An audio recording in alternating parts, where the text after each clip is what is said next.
Shalom, povo lindo, boa noite. Vamos dar início a mais uma live, né? Mais nosso culto online. Vamos orar a Deus. Senhor, meu Deus e meu Pai, Deus, estou na direção, Senhor, desse culto, Pai. Pai, os louvores que sejam entoados aqui sejam cheios aqui, abençoados, meu Deus. E que a palavra, Senhor, saia do teu trono, Pai. Usa teu filho, Senhor, em nome de Jesus, meu Deus. É o que nós te pedimos. Amém. Irmãos, a palavra do Senhor hoje vai ser em Hebreus, capítulo 13, versículo 15. Ela nos diz assim: portanto, oferecemos sempre por ele a Deus sacrifício de louvor, isto é, o fruto dos lábios de quem confessa o seu nome. Amém? Eu convido o grupo de louvor. Vamos adorar, povo lindo. Vamos glorificar o nome do Senhor através da adoração. Que Deus possa estar abençoando vocês através do louvor.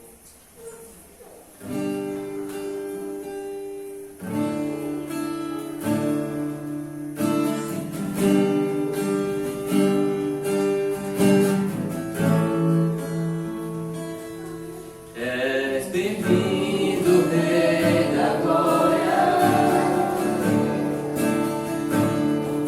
A casa é sua, fique à vontade.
é sua. Fica à vontade. Mais uma vez a igreja. És bem-vindo, Rei da Glória. A casa é sua. Fica à vontade. Uma só coisa. Uma só coisa é necessária. Uma só coisa pedirei. Eu posso orar, Senhor. Que eu possa orar na sua casa para deixar tua face. Glória a Deus, aleluia. A tua face, Senhor, nessa noite nós queremos deixar.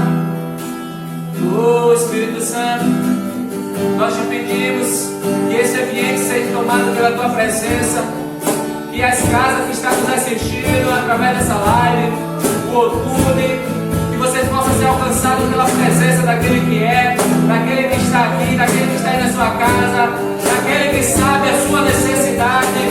Convide a ele na sua casa nessa noite a passear, porque ele vai vir contra ti. Saiba que ele é o Senhor, saiba que ele é aquele que está conhecendo o seu coração, aquele que conhece o teu oculto, o teu profundo, querido.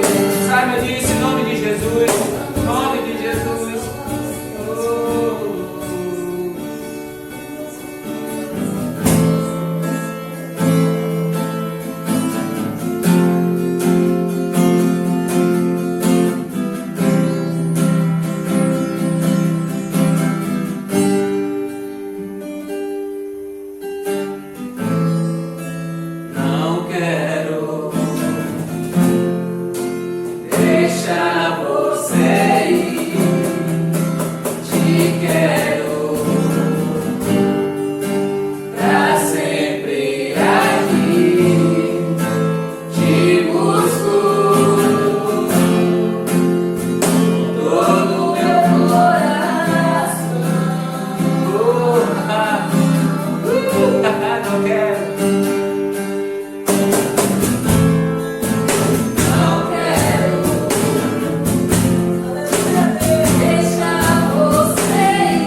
Shalom, povo lindo. Convido o Dudu para ficar ali, porque pode ser que ainda algumas pessoas entrem. Vamos estar dando início à nossa mensagem dessa noite. A mensagem ao qual o Senhor falou no meu coração. Creio que Deus vai falar no seu coração. Deus tem uma palavra para você que está ao vivo, aqui da igreja, sobre o aplicativo Zoom. A você do YouTube também, Deus tem uma palavra para você. Deus, Ele é um Deus que se faz presente todos os dias na nossa vida. E essa noite é como qualquer outra noite quando nós se reunimos na presença dEle. Mas porém, o poder, a graça, a manifestação do Senhor, prove a Ele como Ele quer pairar no lugar, no ambiente, nas plataformas, porque Ele faz do jeito dele. Amém, amado?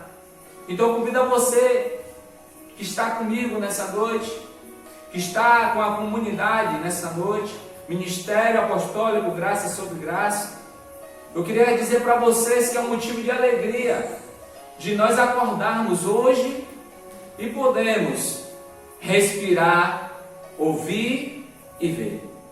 Porque Deus nos deu mais uma oportunidade de junto adorarmos e cultuarmos ao nosso Deus.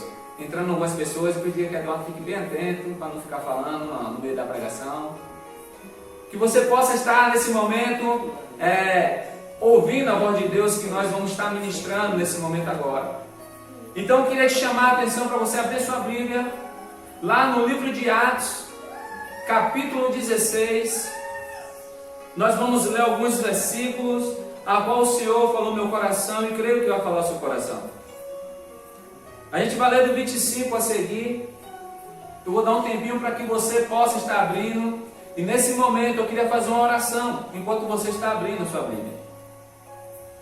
Maravilhoso Deus, Pai misericordioso, nós te amamos porque entendemos que nós somos seu filho. Meu Pai, eu te peço agora, onde esse vídeo estiver passando, nesse momento agora, ao vivo no Zoom, que está assistindo da igreja, que o Senhor possa revelar o coração de cada uma dessas pessoas. Meu Pai, se por acaso tiver alguém triste, desanimado, que o Senhor coloque alegria, que o Senhor coloque ânimo, para que nós possamos compreender o céu nesses últimos dias. Tem muita gente não compreendendo o céu devido às lutas, devido às dificuldades, mas nós cremos que o Senhor está velando pelo seu povo. Porque a tua palavra diz que o Senhor não tosqueneja, ou seja, o Senhor não dorme, o Senhor está com seus olhos diante de cada um dos seus filhos. E é por isso que nós estamos aqui, Senhor. É por isso que a igreja está aqui ouvindo nesse momento, porque nós sabemos que precisamos de ouvir a tua voz através da tua palavra. E a tua palavra é saúde e vida. E é o nosso manual de vida para nós vivermos. Então abençoa todos desde já, nesse momento, em nome de Jesus. Amém, Senhor. E lá no livro de Atos, capítulo 16, versículo 25 a seguir, eu convido você a ler junto comigo, que diz assim: E perto da meia-noite, Paulo e Silas oravam e cantavam hinos a Deus. E aos outros presos escutavam. E de repente sobreveio um grande terremoto, que os alicerces dos cárceres se moveram e logo se abriram todas as portas. E foram soltas as prisões de todos. E acordando o carcereiro, e vendo abertas as portas da prisão, tirou a espada e quis matar-se, cuidando que os outros presos já tinham fugido. Mas Paulo clamou com grande voz, dizendo: Não te faças nenhum mal, que todos aqui estamos. E pedindo luz, soltou dentro, e todo trêmulo se prostrou antes a Paulo e Silas. 30. E tirando-os para fora, disse: Senhores, que é necessário que eu faça para ser salvo? No 31 diz assim: E eles lhe disseram: Crê no Senhor Jesus Cristo, e serás salvo tu e tua casa. É um texto muito conhecido por algumas pessoas que lêem Bíblia, É um texto muito interessante, porque Paulo vai passar por alguma situação que não deveria ter passado. E eu queria que você compreendesse que o livro de Atos é escrito por Levi e Mateus. Ele escreve esse livro para que nós possamos compreender. E é um livro que vai falar, querido, sobre a história da igreja cristã, sobre a propagação do Evangelho de Jesus. Ou seja, essa igreja de Atos que é escrito por Mateus é a igreja que nós precisamos compreender, que é o manual de todas as igrejas que devem cumprir aqui na terra os mandamentos de Jesus. Porque essa igreja que Mateus está escrevendo, falando o que aconteceu, é a igreja que Jesus, junto com seus apóstolos, que era discípulo, Jesus direcionaram eles para que ele pudesse viver essa vida do Evangelho da graça, do Evangelho do amor, do Evangelho que supre as necessidades, do Evangelho que reparte um para com os outros, do Evangelho que conhece o coração do Pai, de Deus. Essa igreja de Atos é a igreja que nós precisamos entender e compreender que nós devemos, sim, seguir como nosso manual de vida como cristão. É por isso que eu tenho falado que a gente não defende a placa Ministério Apostólico Salvo pela Graça. Que não é para defender. Jesus em nenhum momento defendeu placa nenhuma. Jesus veio fazer só a vontade do Pai. É por isso que essa igreja de Atos, quando nós vamos ver líderes se derramando junto com seus discípulos, junto com sua ovelha, e vendo a ovelha se derramando diante dos seus discípulos, diante dos seus pais espirituais, diante dos apóstolos, porque é uma igreja que vivia o verdadeiro amor ágape, o verdadeiro amor de Deus. É a igreja que, quando um tinha necessidade de sapato, o outro tinha 2 ou 3, um tirava e dava para aquele que não tinha, porque supria a necessidade daquele irmão. É uma igreja que as pessoas entravam no meio da volta de Jesus, no meio dos apóstolos, ninguém olhava com olhar de discriminação, olhando para as vestes, nem olhando pelo jeito que ele estava se comportando naquele lugar. O comportamento dele era o corpo, não se denunciava porque ele estava sujo, estava limpo. O importante para aquele povo é que ele estava ouvindo a voz de Deus. É por isso que você está aí, do outro lado, por causa dessa igreja de Atos que nós hoje vivemos a graça, porque foi aí que nós compreendemos do que Deus quer fazer conosco. A você que está no Zoom, se caso terminar a live, depois você pega no final. Mas eu queria chamar a atenção porque esse livro é a base da história do Evangelho. Esse livro é a compreensão daquilo que Jesus estabeleceu sobre a terra. E nesse lugar onde Paulo está, nesse lugar é uma cidade encontrada na Grécia, a cidade de Filipos. E essa cidade era importante do Império Romano, considerado a porta da entrada para a Europa. E é nessa cidade ao qual Paulo e Silas e Timóteo e Mateus está entrando e ministrando o Evangelho, está se derramando, mostrando Jesus Cristo que ele conheceu. Mas alguns versículos antes, ao qual nós não lemos, mas está no mesmo capítulo, a Bíblia diz que tinha uma mulher que adivinhava as coisas.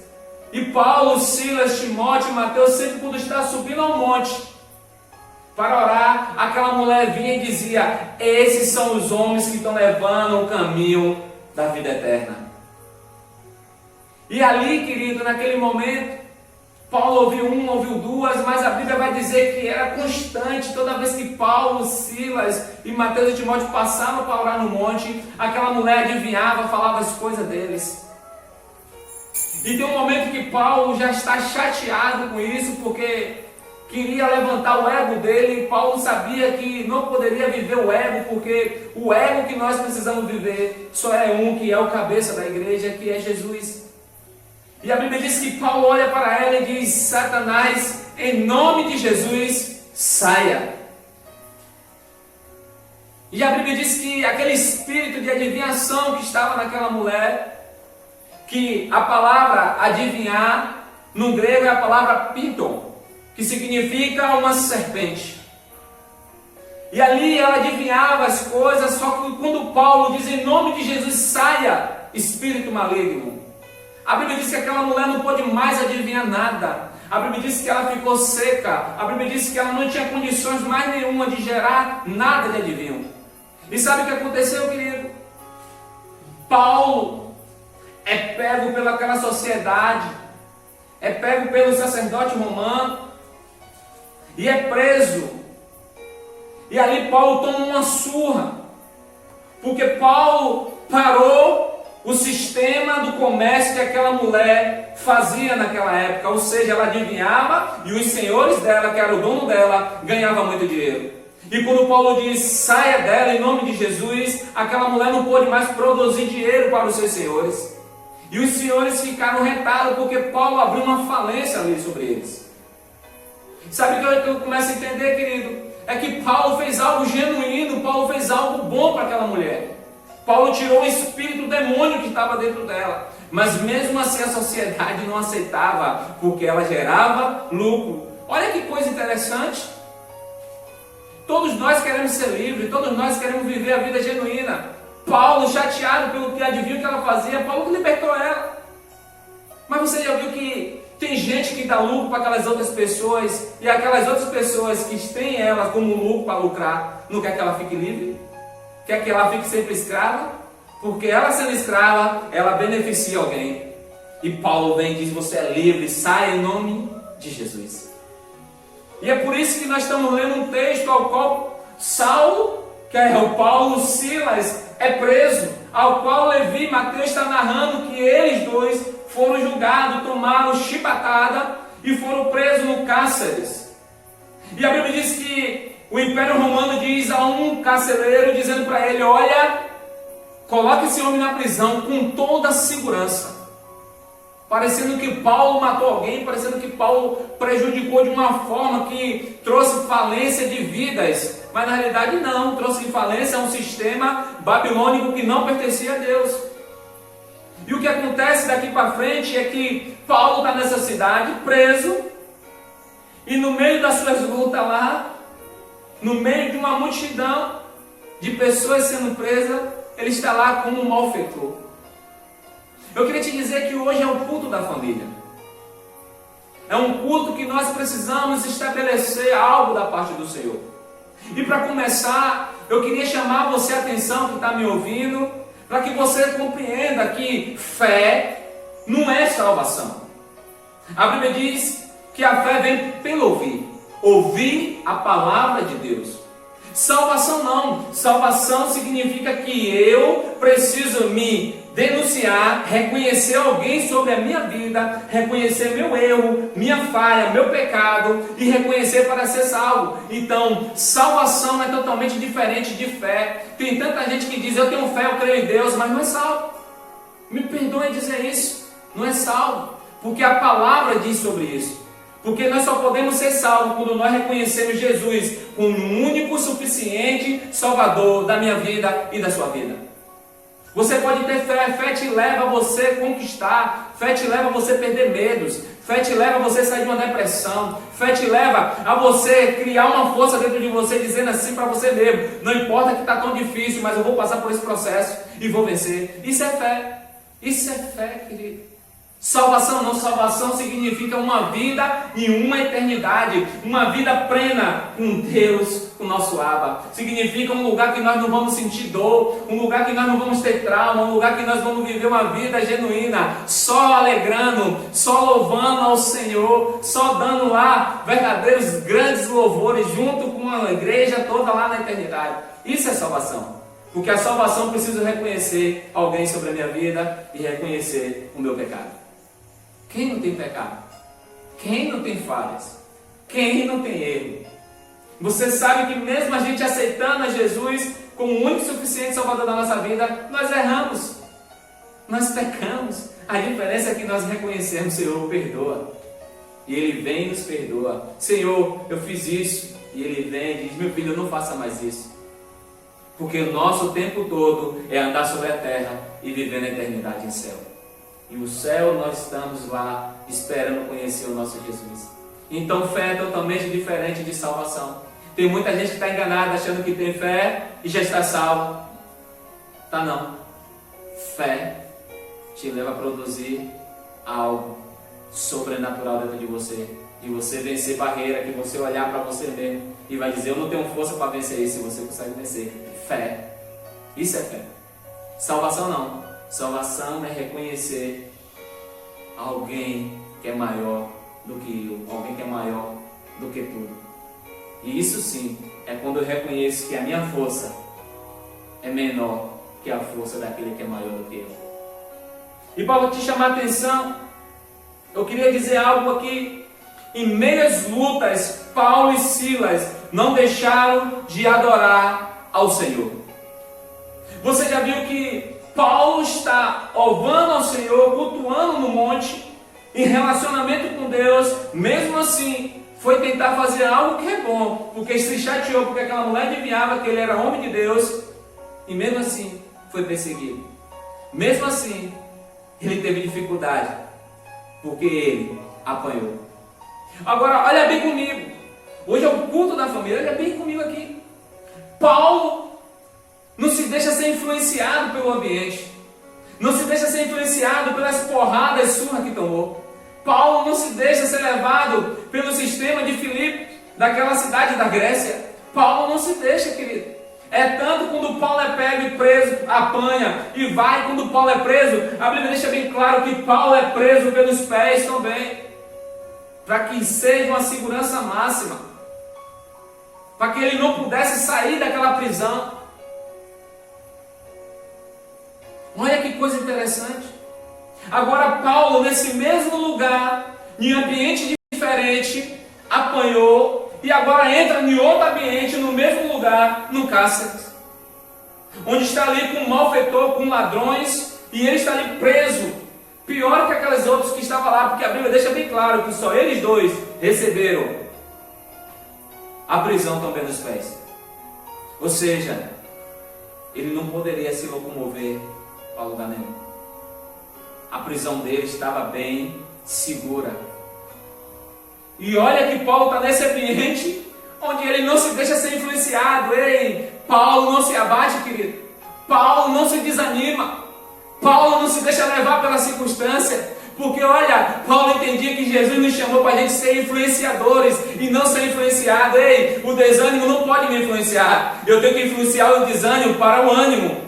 Olha que coisa linda. Paulo está no meio de gente que estava quebrado, estava com gente ali que estava psicologicamente acabado, mas Paulo está nesse ambiente fazendo a vontade de Deus. Ele não deixa ser levado pelo sistema que estava acontecendo ali, não deixa ser enfraquecida a sua fé pelo que estava acontecendo naquele lugar, porque ele não poderia ser influenciado pelo aquele ambiente. Ele era um influenciador naquele ambiente. E eu vou te provar. Olha comigo que está lá. Primeira coisa que nós vamos ver que está lá no versículo 25, que diz assim, olha bem comigo. E perto da meia-noite, Paulo e Silas orava e cantava hinos a Deus. E os outros presos escutavam. Olha que coisa linda, olha que coisa interessante. Esses homens estavam lá não pedindo a Deus para abrir a prisão, não pedindo a Deus para tirar ele da prisão. Esses homens estavam lá louvando e orando ao Senhor, porque ele sabia, se Deus botou ele ali, é porque Deus tinha algum propósito. Se ele estava ali no meio daquele povo, é porque Deus tinha algum propósito para aquele povo ali naquele lugar. Olha que coisa linda, querido. Olha o que Paulo está fazendo no lugar. Paulo poderia chegar naquele ambiente, Paulo poderia dizer para ele mesmo, puxa, minha vida está mal agora, apanhei, estou agora desanimado com essa surra, estou decepcionado com essa pessoa que eu tentei ainda ajudar, essa cidade não está compreendendo que nós não estamos de contra ele, nós viemos fazer só a vontade de Deus. Paulo em nenhum momento, querido, olha para se desanimar. Porque Paulo entendia, maior é o que está dentro dele do que estava naquela cidade. Maior era o poder que operava sobre a vida dele do que naquela cidade. E a Bíblia diz que quando esses homens estão orando, quando esses homens estão adorando, esses homens estavam no momento mais difícil da vida deles. Sabe o que é que eu aprendo? Toda vez que eu entro no momento mais difícil da minha vida, toda vez que eu entro no momento mais difícil, quando eu estou vendo que nada se abre, porta nenhuma se se abre para eu passar, para resolver meu problema. É um momento que eu preciso de louvar o Senhor, de orar ao Senhor com força, com coração, com pulsar, dizendo para Ele como Ele é bom, como Ele é suave e como Ele sabe o que eu estava passando. É isso que Paulo está declarando. Paulo está declarando no meio do louvor, não importa a circunstância, não importa a dificuldade, o que importa é Ele dentro de mim e eu dentro dele. Ele tinha certeza. E naquele momento a Bíblia diz que houve um grande terremoto. E o Cáceres é aberto, querido. E ali todos ficaram soltos. E ali nenhum deles saíram. Que Paulo diz, fica todos aqui. E a Bíblia diz que quando o carcereiro olha no versículo 27, e acordando o carcereiro, vendo abertas as portas da prisão, tirou a espada e quis se matar, cuidado que os presos já tinham fugido. Ou seja, ele estava pensando que os presos já tinham sido fugidos. E na realidade não tinha, estavam todos ali. E sabe o que é que eu aprendo? Eu aprendo que a manifestação de Deus, Ele não manifesta muitas vezes como nós queremos. A manifestação de Deus é manifestada sobre um algo chamado fé. Porque aquele Cáceres, aquele homem que guardava os discípulos do Senhor, ele recebeu uma incumbência muito grande, dizendo, esses homens não podem ser soltos. E a Bíblia diz que o terremoto, Deus abre as comportas. E ali quando aquele homem se vê que as grades estavam todas abertas, ele pensa em primeira coisa a fazer, se matar. É assim também nas nossas vidas.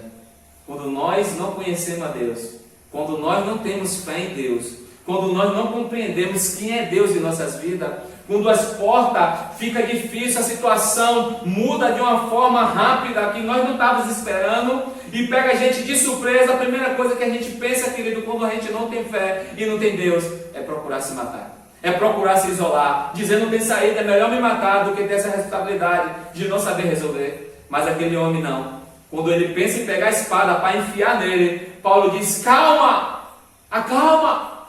Todos nós estamos aqui nesse ambiente.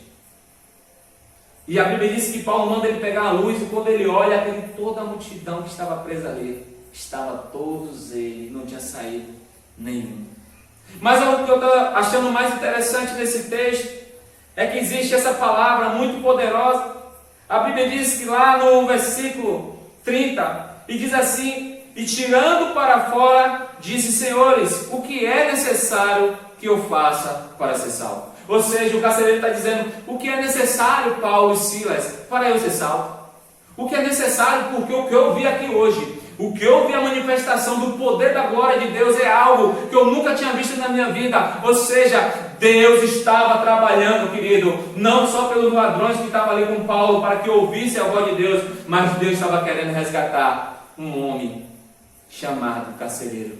Um homem que precisava, ele e a casa dele, ser salvo. Olha que coisa linda. Se Paulo se desanimasse, se Silas se desanimasse, se ele dissesse, nos mata logo aqui que a gente não vai mais fazer a obra, que a gente já está decepcionado com Deus pela essa luta que a gente passou, ei, o carcereiro não quer ser salvo. Porque olha que vai dizer no versículo 31, e diz assim, e ele lhe disseram, crê no Senhor Jesus Cristo, e será salvo tu e tua casa. Que coisa linda, querido. O que Paulo e Silas estavam vendo era um carcereiro. O que Deus estava vendo era uma família sendo resgatada.